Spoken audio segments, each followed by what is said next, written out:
1.5 करोड़ 2 करोड़ तक पहुंची तो आइए फिर उसी मंजिल पर बस दो मतलब है मेरी तरफ मुतवज्जे रहिएगा यहाँ से वहां तक के तमाम अफराद। भाई ये जो तादाद बढ़ी कैसे 10,000 से 20,000, 20,000 से 30,000, 30,000 से 40,000, 40,000 से 50,000, 50,000 से 1 करोड़, 1 करोड़ से 1.5 करोड़, 1.5 करोड़ से 2 करोड़।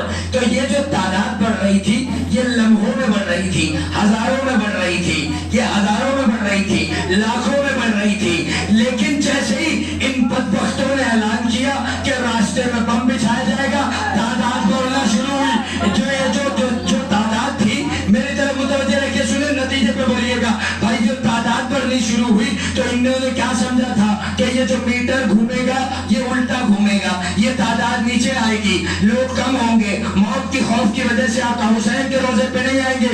लेकिन शियों ने बताया हमें मौत का खौफ नहीं है, अब तादाद हजारों में नहीं बढ़ रही है, लाखों में नहीं बढ़ रही है, बल्कि करोड़ों में बढ़ रही है। कभी 1 करोड़, कभी 2 करोड़, कभी 3 करोड़, कभी 4 करोड़, कभी 5 करोड़, कभी 6 करोड़। अब 1 करोड़ में जो ज़ायरीन बढ़ रहे हैं तो सबने कहा हमें समझ नहीं आता, अब तो और ज्यादा तादाद आ रही है। इसका मतलब बात बिल्कुल वाज़ेह हो गई कि शियों पर मौत का खौफ बिठाया नहीं जा सकता। पहुंच रही है हर बच्चे तक के शियों पर मौत का खौफ बिठाया नहीं जा सकता। अब जब बम बिछा दिए थे तो अब्बास भाई आखिरी जुमला है, पता नहीं बाबुल हवाइज के हवाले से आप कैसे समाप्त करने वाले, लेकिन बाबुल हवाइज ने जिनको बाजू अता किए हैं और वो बाजुओं पे मछली नजर आती है जो शुजाअत की अलामत है, तो वो अपने हाथों को नीचे नहीं रखेगा इंशाअल्लाह। मैं उनके आका का जिक्र कर रहा हूँ और वो देख रहे हैं, वो मुहाफिज भी है, मदद करने वाले भी है। अब वो सबकी ड्यूटियों को देखते हैं बाकायदा तौर से। वो लोगों ने देखा कि जब इन्होंने कहा कि हम रास्ते में बम बिछा देंगे तो ये समझ रहे थे इनके बड़े अब इमाम हुसैन के रोजे पे लब्बैक कहते हुए नहीं आएंगे। लेकिन इन्होंने देखा कोई एक भी बड़ा अपने आप में भागता हुआ नजर नहीं आया, कोई एक भी बड़ा हमको करबला में जाने के बाद भागता हुआ नजर नहीं आया। अरे ये कहता है मैं हैरान एक मंजिल पे रह गया जब मैंने देखा एक माँ की आगोश में उसका 6 महीने का छोटा सा बच्चा कि जो पकैया चलना जानता है उसके हाथ में एक छोटा सा अलम गाजी अब्बास है, उसके हाथ में एक छोटा सा अलम है। और जब मैंने और मंजिल बढ़ाई तो देखा एक इससे बड़ा बच्चा उसके हाथ में भी अलम है, एक उससे बड़ा है उसके हाथ में अलम है, एक उससे बड़ा है उसके हाथ में अलम है। जब मैं करीब जाकर पूछा कि ये बताओ क्या तुम्हें नजर नहीं आ रहा है ये रास्ते में बम बिछे हैं, ये रास्ते में बम बिछे हैं, ये रास्ते में बम बिछे हैं, तुम्हें खौफ नहीं आता मौत का? अरे इसने हाथ पकड़ के कहा कि जब तुझे अपने हाथ से बनाए हुए इस बम के ऊपर इतना यकीन है तो मैंने अपने हाथ से गाजी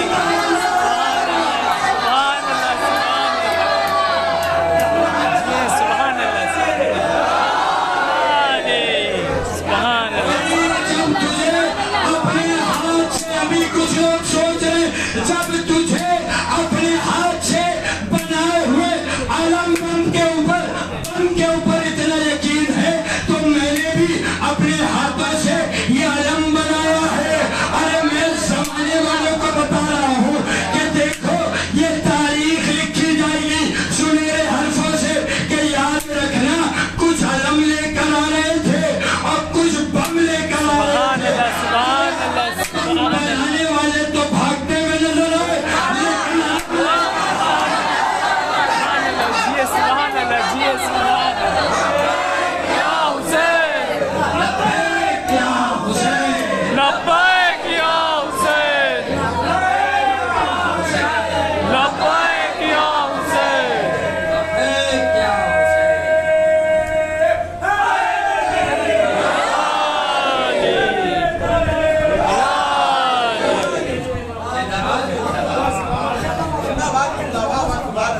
मौत तो खत्म ही कर देता आका हुसैन दिलों से।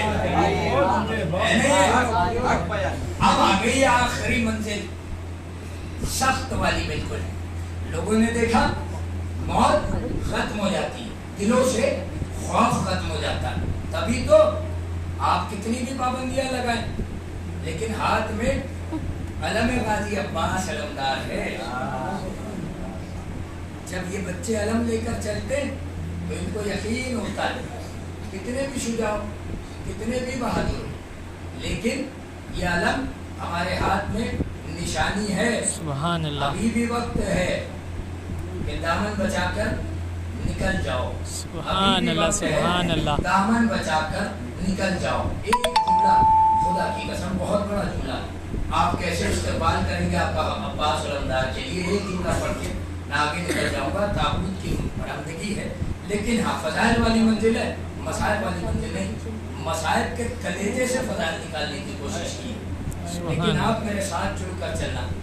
आ गई है शब आशूर की मंजिल, आ गई है शब आशूर। मसाइब नहीं पढ़ रहा हूँ बहुत इत्मीनान से, शब आशूर की मंजिल। सब लोग करबला में मौजूद हैं और वहां से एक मलऊन जो तख्त के ऊपर बैठा है, जिसका नाम यजीद है। लानत हो। ऐसे नहीं, सब लोग मिलके लानत करें।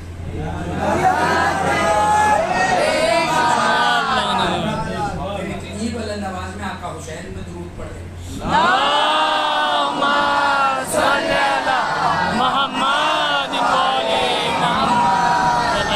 पता तो चले, देखा अब खतीब ने तो कहा भी नहीं किस पे लानत पढ़ना इनको पता है और किस पे दुरूद पढ़ना इनको पता है। भूल जाते हैं कभी कभी, अपनी अपनी ड्यूटियों में फंस जाते हैं ना, जिम्मेदारियों इसलिए उलझ जाते हैं। ये शब आशूर में यजीद खत लिखता है और खत लिखकर करबला भेजता है। किसके पास?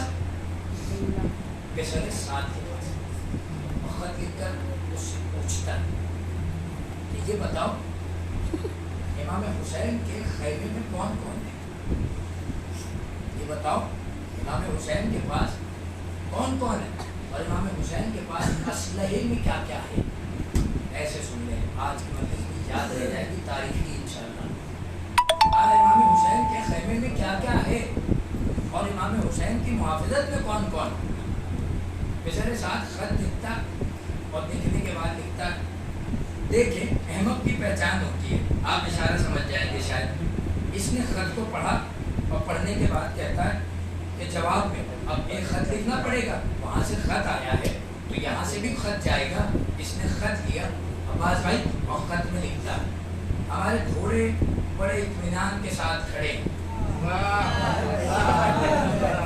हमारे घोड़े बड़े इत्मीनान के साथ खड़े हैं और उनके खाने पीने का सामान भी मुहैया है हमारे पास और हमारी तलवारें भी बिल्कुल धार हैं और हमारे पास आका हुसैन के सिपाहियों के मुकाबले में 50 गुना ज्यादा सिपाही मौजूद हैं। और ये खत लिख के पहुंचा देता। वो खत को पढ़ता और पढ़ने के बाद वो कहता है कि ये कैसा अहमकाना जवाब था। थक गए महसूस कर रहे हैं, लेकिन गाजी अब्बास की मंजिलों पे खामोश न रहिएगा। नतीजे इतना बड़ा शुजा है मेरा गाजी, जिसे आप अभी अंदाजा ही लगा लेंगे एक जुमले में से। कहा उसे खत फिर लिखा, कहा मैं तुमसे पूछ रहा हूँ आका हुसैन अलैहिस्सलाम की मुहाफिजत में कौन कौन है और इनके पास क्या क्या असलहे में मौजूद है। तो इसने फिर खत को लिया और लिखने के बाद कहा कि हाँ हमने जो है वो बिल्कुल इत्मीनान से सैराब कर लिया अपने आप को भी और अपने जानवरों को भी, हम भी खा चुके हैं, वो भी खा चुका है, तलवारों पे भी धार लगा ली है, तलवारों पे भी धार लगा ली है और हम खा भी चुके हैं, अपने घोड़ों को भी खिला लिया हमने खैमे भी नस्ब कर दिए और पहुंचा देता।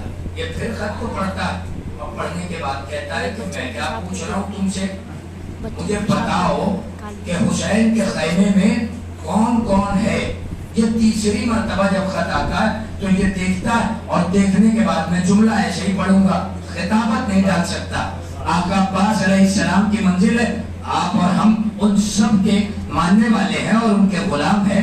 आप देखिए कैसे पहुंचते हैं, लेकिन जिसे गाजी ने हाथ अदा किया है وہ ہاتھ نیچے نہ رکھنا، اس لیے کہ یہ ہے غازی کی منزل، جب تک کہ زندہ رہا کسی میں مجال نہیں۔ اس نے خط کو لیا اور لینے کے بعد پڑھا، اور پڑھنے کے بعد میں کہتا ہے کہ میرے پاس تلوار تیار ہے، میں نے گھوڑے کو کھانا کھلا لیا ہے، ہمارے پاس سپاہی زیادہ ہے، اطمینان رکھو، جنگ ہم جیتیں گے، آپ کا حسین ہاریں گے، جنگ ہم جیتیں گے، آپ کا حسین ہاریں گے۔ اور خط لکھ کر پہنچاتا ہے، وہ کہتا ہے احمد میں تجھ سے پوچھ رہا ہوں کہ بتا مجھے آقا حسین کے خیمے میں کون کون ہے، کتنی تلواریں ہیں، کتنے گھوڑے ہیں، کتنا کھانے پینے کا سامان موجود ہے، مجھے یہ بتا آقا حسین کے سپاہیوں میں کون کون ہے جو آقا حسین کی قیادت میں کھڑا ہے۔ یہ کہتا ہے کہ بھلا مجھے سمجھ نہیں آتا کہ تو پیدائشی عقل کا غریب ہے،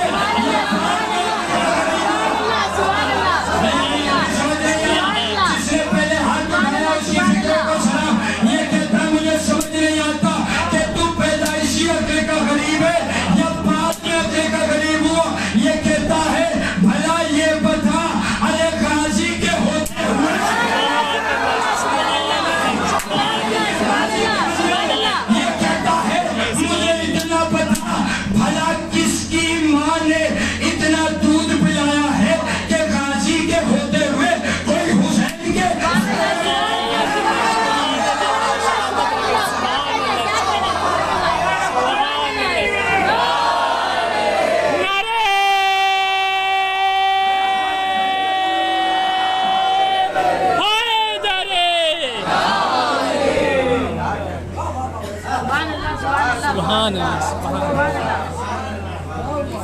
اللہ۔ مجھے اتنا پتا تو صحیح، بھلا کس کی ماں نے اتنا دودھ پلایا ہے، کس کی ماں نے ایسا شیر جیسا بیٹا پیدا کیا ہے؟ ہم تو گیدڑوں کو لے کر آئے ہیں، ہم تو اس غازی کی دہاڑ کے سامنے نہیں ٹھہر سکتے۔ غازی کا خوف اتنا ہے، وہ لکیر کھینچ دیا ہے، اب تک کہ کسی میں اتنی ہمت نہیں ہوئی کہ لکیر کے اس پار چلا جائے۔ سبحان اللہ۔ کیا جملہ تھا میرے غازی کا، یہ جو خط کھینچ رہا ہوں، اگر تم میں سے کسی ماں نے تمہیں دودھ پلایا ہے تو اس لکیر کو پار کر کے بتاؤ، مجھے جناب زہرا کا بیٹا نہ کہنا۔ سبحان اللہ سبحان اللہ۔ کتنی بڑی منزل ہے، خدا کی قسم، شجاعت کی انتہا۔ دیکھو گے لمحے لمحے لوگ کہتے ہیں ہمیں حسین علیہ السلام نے غازی عباس علمدار کو لڑنے نہیں دیا، شجاعت ہی غازی کی کربلا میں کافی تھی، بے شک سبحان حیرت ہی غازی کی کربلا میں کافی بے تھی۔ شک سبحان اللہ۔ یہ بوکھلا کے لکھتا ہے اور کہتا ہے مجھے سمجھ نہیں آتا کس نے اتنا شیر حلال پلایا ہے کہ جو کوئی غازی کے ہوتے ہوئے، شب عاشور غازی کے ہوتے ہوئے حسین کے خیمے کے قریب جائے۔ کیوں؟ اس لیے کہ غازی زندہ ہے، خیمے کا چکر کاٹ رہے ہیں، کسی میں اتنی مجال نہیں ہے کہ کوئی قریب جا کر تم کو خبر دے سکے۔ کیوں؟ اس لیے کہ ابھی غازی زندہ ہے، ابھی غازی زندہ ہے۔ اب سمجھ میں آیا تمہیں کہ عباس علمدار کے جانے کے بعد حسین کیوں شیرانہ انداز میں چلنا چھوڑ دیے کربلا میں؟ اب سمجھ میں آیا تمہیں کہ جو 57 برس کا بوڑھا صبح سے لے کر رات تک کے لاشیں اٹھا رہا تھا، ہر لمحے حسین نے کسی کو آواز نہیں دی ہے، لیکن جب غازی کی منزل آئی ہے ایک مرتبہ حسین گر جاتے اور گرنے کے بعد کہتے ہیں ارے بھیا عباس، ارے تیرے ہونے سے حسین کو بلی لایا۔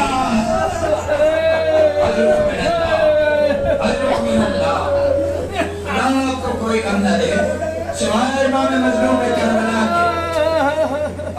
ایسے ہی رویا کرو، خدا کی قسم اللہ آپ کی آوازوں پر رحمت نازل کرے، اللہ ان آوازوں پر رحمت اور برکت نازل فرمائے۔ میں نے جملے پڑھ لیے، خدا کی قسم آپ نے سن لیا۔ روایت میں ملتا ہے کہ صبح سے لے کر رات تک کے لیے امام حسین جنازے اٹھا رہے ہیں، کبھی جاتے ہیں تو محمد کا جنازہ لے کر آتے ہیں۔ یاد کرتے ہیں عباس تم نے دیکھا کبھی جاتے ہو جانے کے بعد قاسم کی لاش کے ٹکڑے اماں کے دامن میں اکٹھے کر کے لے کر آتے اور آنے کے بعد کہتے ہیں فرمان قریب آ کر سوال کیا گیا فرمان قریب آ کر یہی کہتی ہے میرے والیوں مانیس مجھے پتا ہے کہ اب تک کے جتنے بھی لوگ آ رہے تھے ہر ماں اپنے آپ کو اپنے شہیدوں کے سرانے میں ڈھا کر پرسہ پیش کرتی تھی ارے مجھے بتایا میرے قاسم کا سرانہ کہاں ہے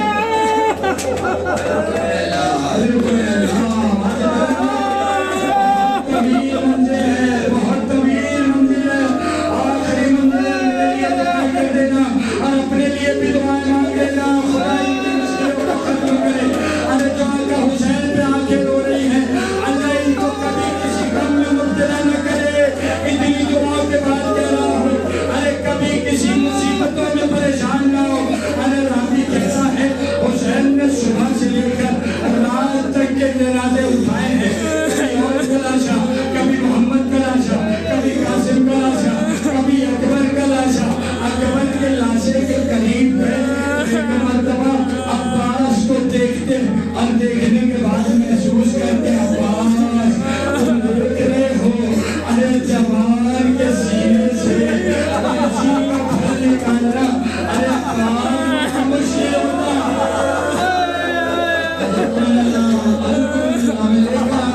اسی مندروں میں انشاءاللہ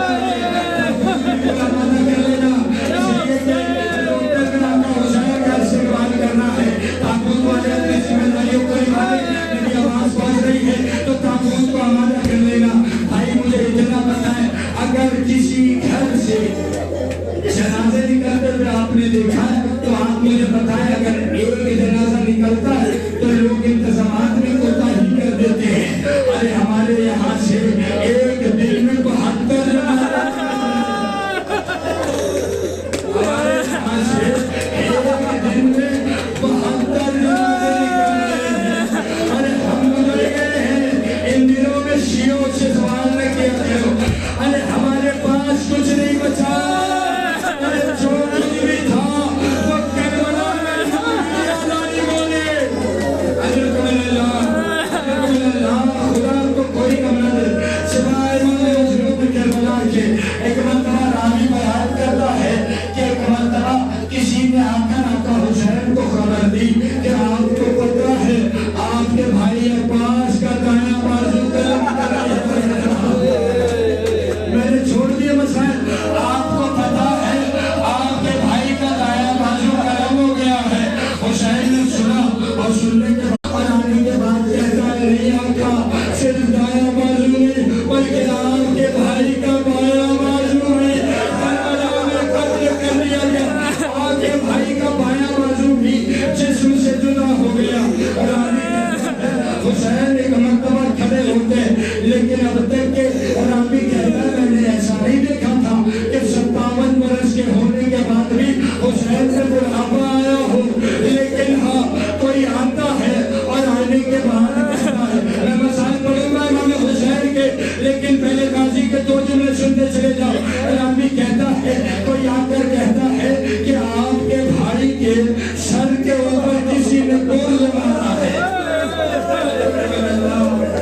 خدا کوئی کم نہ دے سوائے مظلوم کربلا واپس آ واہ مصیبت واہ سکینہ واہ حسینہ آوازیں بلند کر کے رو جب اتنی بڑی تعداد میں رو رہے ہو آج غیروں کو پتہ چل جائے کہ یہ جو 10 دنوں سے اشراء ہو رہا تھا آج حسین کا تابوت برآمد ہو رہا ہے علیکم اللہ آپ کو کوئی غم نہ دے خدا کی نعمتوں کو قبول کرے ارے راوی کہتا ہے ابھی منزلیں ختم نہیں ہوئی تھی کہ ایک مرتبہ عباس جب گھوڑے کے زین سے زمین پہ آ گئے آقا حسین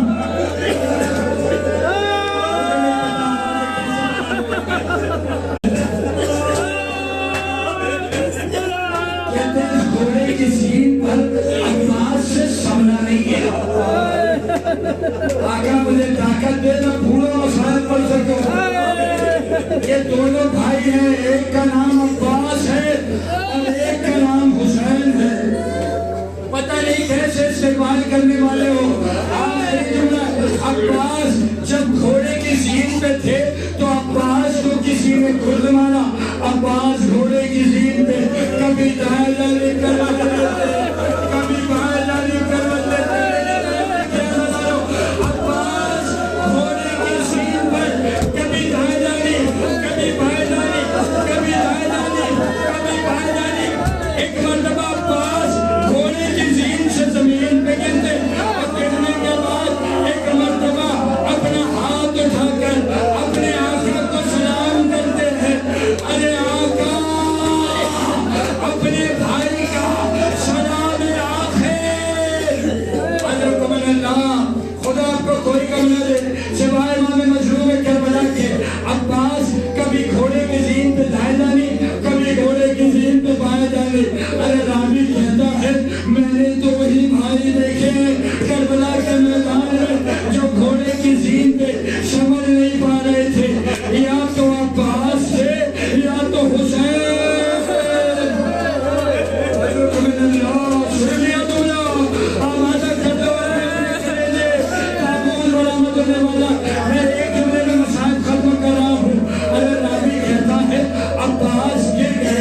نوک نکلی ہوا کرتی ہے